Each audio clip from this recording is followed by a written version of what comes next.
I've gone through the same thing, so it's nice to hear you say that.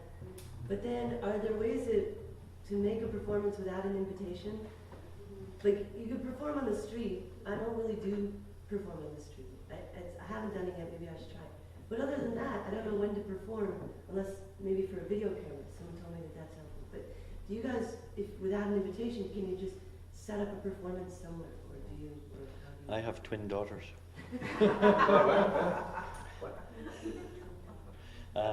They teach you a lot. They taught me a lot about spontaneity and how an action or a reaction to a situation can change things. So I've learned a lot from them. And also I think working with students has been great.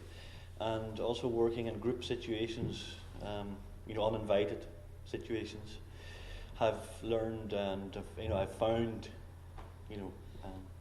possibilities for things, that I take home with me and think about and use the object and look and do stupid things in the studio and, well, play. Also, one thing Be Beyond I think was doing was, I think it was monthly, that you just sort of all get together, choose a location anywhere, just show up and. Yes, it started. Sinead O'Donnell started a process in Belfast with younger artists. She I think, naturally felt that there was a gap between us old fogies, including a few other artists, and the younger generation coming through, and that there was maybe a gap of how the younger ones weren't getting experience.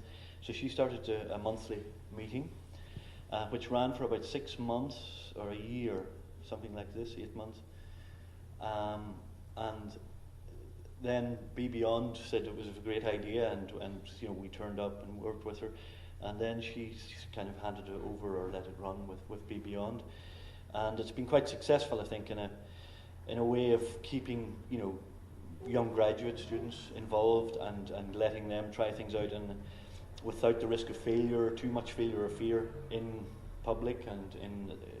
Right, because they're not like published events of like, no, this day there'll be an event and there's a poster and a public's called. It's more, but there's a support. There's other artists who are going to be working, so you're all working in a location. Yes, you pick every month. They pick a location and people turn up at a time and just start working together. And sometimes there are visitors from other countries at the time. To like last week, Kurt Johannesson came and did something and. So it just depends on the decision of the group where to meet next, and then the individuals can choose to bring something or not. Some people turn up with nothing and just respond to what the situation is. Some people carry and test a piece out with the others. So it's a great playful way to help help myself and the younger artists get that experience. So I saw Andrew and then Jürgen both had comments. Okay, Jürgen, go ahead. Well, I'll defer to you. I have to, because your focus, I think the fourth time on age.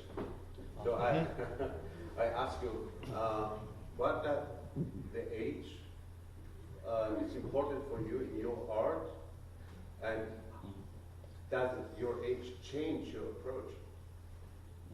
Interesting question.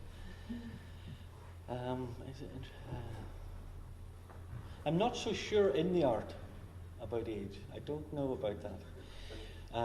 My approach, I think, yes, sometimes maybe it's tactically to do things and maybe have knowledge of past experience to decide to do something, or that something is required, in Belfast or among others. There's maybe something that needs to happen now, and we have to take care of this.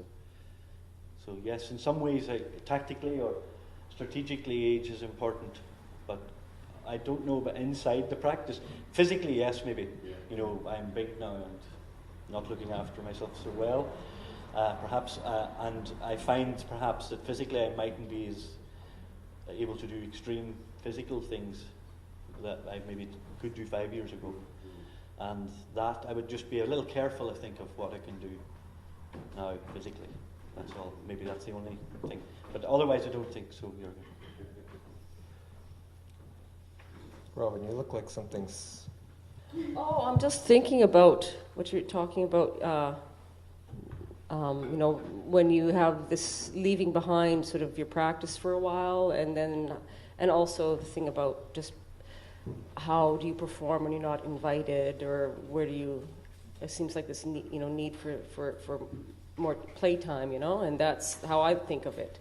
And I don't know, I'm just thinking about it because I did go through a period for about the last 2.5 years where I really didn't create or do much, and it was a very, very conscious decision.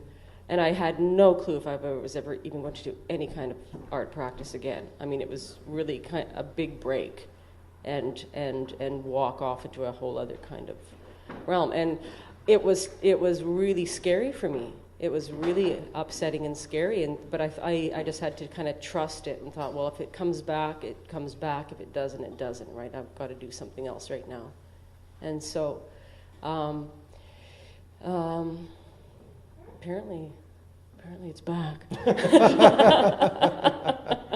But yeah, it was a good almost 2.5 year break there from doing much. Well, that's not entirely true. I mean, I didn't create new work. I got invited to a couple of things, and I just brought some old work, but I wasn't going to create anything new. It was like, get invited, yeah, sure, I'll do that, but that's it.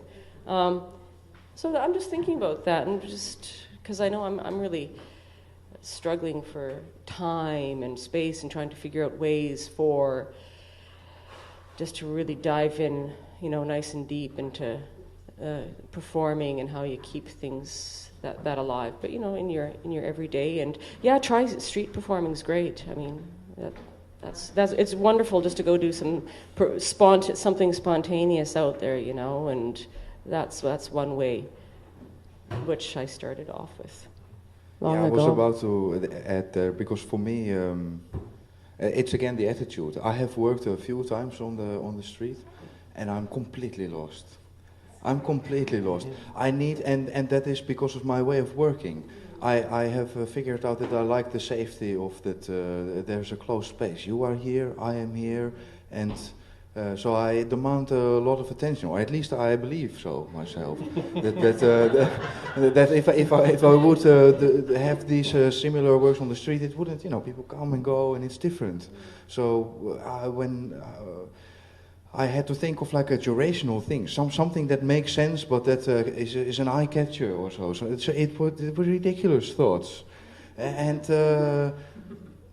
Yeah, well, I wanted to comment that on it, because maybe it's great to indeed go out on the street, but it would, it would scare the shit out of me to go out.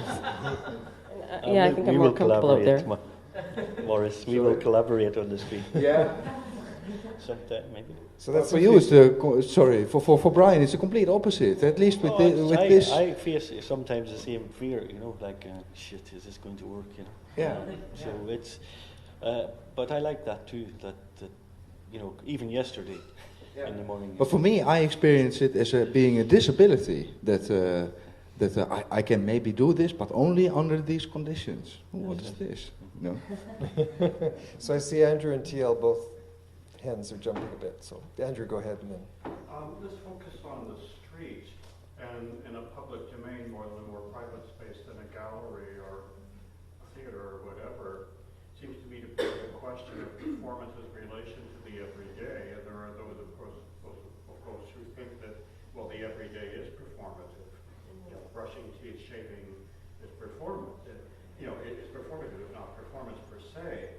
And I was wondering if any of you think in terms of doing a piece in a public realm that seems like the everyday, except maybe one or two details are slightly off, and that causes people to wonder what exactly they're encountering. Yeah, I thought about that, and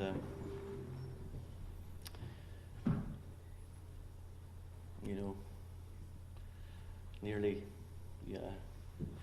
Well, you could say the piece yesterday was that. I was going to say, you know, with the leaves, it was almost like that.